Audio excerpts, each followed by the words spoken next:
ಭೀಕರ ಬರಕ್ಕೆ ತತ್ತರಿಸಿ ಹೋಗಿದ್ದ ಅನ್ನದಾತರು ಈಗ ನೆರೆಯ ಹಾವಳಿಗೆ ಕಣ್ಣೀರು ಹಾಕ್ತಿದ್ದಾರೆ. ಸಾಲ ಸೋಲ ಮಾಡಿ ಬೆಳೆದ ಬೆಳೆಯೆಲ್ಲ ಕಣ್ಣ ಮುಂದೆಯೇ ಪ್ರವಾಹದ ಹೊಡೆತಕ್ಕೆ ಸರ್ವನಾಶವಾಗ್ತಿದ್ರೆ ಅನ್ನದಾತರು ವಿಲವಿಲ ಒದ್ದಾಡ್ತಿದ್ದಾರೆ.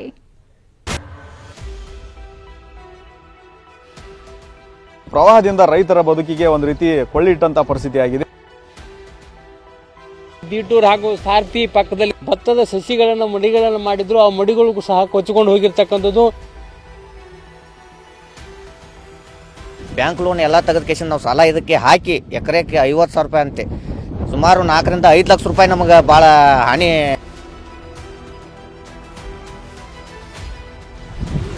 ನೀರು ಎಲ್ಲಿ ನೋಡಿದ್ರು ನೀರು. ಕಬ್ಬಿನ ಬೆಳೆಯನ್ನ ನೆರೆ ಆವರಿಸಿದೆ. ಭತ್ತದ ಗದ್ದೆಗಳು ಮರೆಯಾಗಿವೆ. ರೈತರ ಜಮೀನುಗಳು ನದಿಗಳಾಗಿ ಮಾರ್ಪಟ್ಟಿವೆ. ಭೀಕರ ಪ್ರವಾಹ ರೈತರನ್ನ ದಿಕ್ಕೆಡಿಸಿದೆ.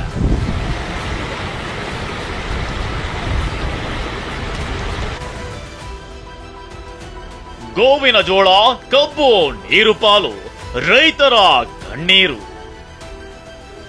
ಬಾಗಲಕೋಟೆಯಲ್ಲಿ ಕೃಷ್ಣ ಘಟಪ್ರಭಾ ನದಿಗಳು ಉಗ್ರ ರೂಪವನ್ನ ತಾಳಿದೆ. ನದಿ ತೀರದ ಜನರ ಬದುಕನ್ನ ಅಧೋಗತಿಗೆ ತಂದು ನಿಲ್ಲಿಸಿದೆ.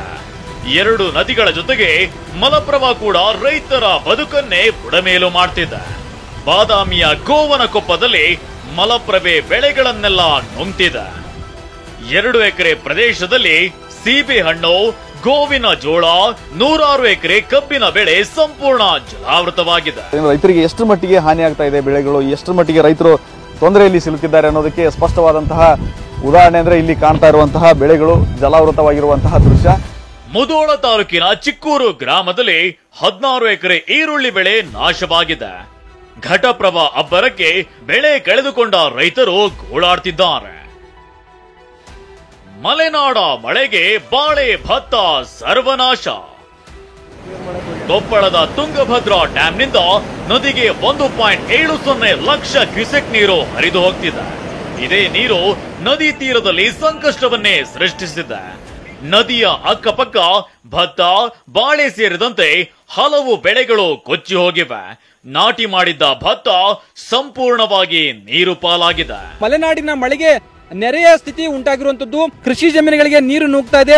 ಅದರ ಪರಿಣಾಮವಾಗಿ ಭತ್ತ ಸೇರಿದಂತೆ ಅನೇಕ ಬೆಳೆಗಳು ಸಂಪೂರ್ಣವಾಗಿ ನೀರಿನಲ್ಲಿ ನಿಂತುಕೊಂಡೋಗಿರೋದು. ಇತ್ತ ದಾವಣಗೆರೆಯಲ್ಲೂ ರೈತರು ಬೆಳೆ ಕಳೆದುಕೊಂಡು ತಲೆ ಮೇಲೆ ಕೈ ಹೊತ್ತು ಕೂತಿದ್ದಾರೆ. ಹರಿಹರದಲ್ಲಿ ಭೋರ್ಗರೆಯುತ್ತಿರೋ ತುಂಗಭದ್ರಾ ನದಿ ಸಾರತೆ, ದಿಟ್ಟೂರು ಭಾಗದಲ್ಲಿ ಭತ್ತದ ಗದ್ದೆಗಳನ್ನೆಲ್ಲ ಆಪೋಷಣ ಪಡೆದಿದೆ. ಭದ್ರಾ ಮತ್ತು ತುಂಗಾ ಡ್ಯಾಮ್ ನಿಂದ ನೀರು ಬಿಡ್ತಾ ಇರ್ತಕ್ಕಂಥದ್ದು. ನೀರು ಅಪಾರ ಪ್ರಮಾಣದ ಜಲರಾಶಿ ಹರಿದು ಬರ್ತಾ ಇದೆ. ಭತ್ತದ ಸಸಿಗಳನ್ನು ಮಡಿಗಳನ್ನು ಮಾಡಿದ್ರು. ಆ ಮಡಿಗಳಿಗೂ ಸಹ ಕೊಚ್ಚಿಕೊಂಡು ಹೋಗಿರ್ತಕ್ಕಂಥದ್ದು. ಏನೇ ಹೇಳಿ, ಜಿಲ್ಲೆಯನ್ನು ಕಾಡ್ತಿರೋ ನೆರೆ ಅನ್ನದಾತನಿಗೆ ಗಾಯದ ಮೇಲೆ ಬರೆ ಎಳೆದಿದೆ. Bureau report, ಟಿವಿ9.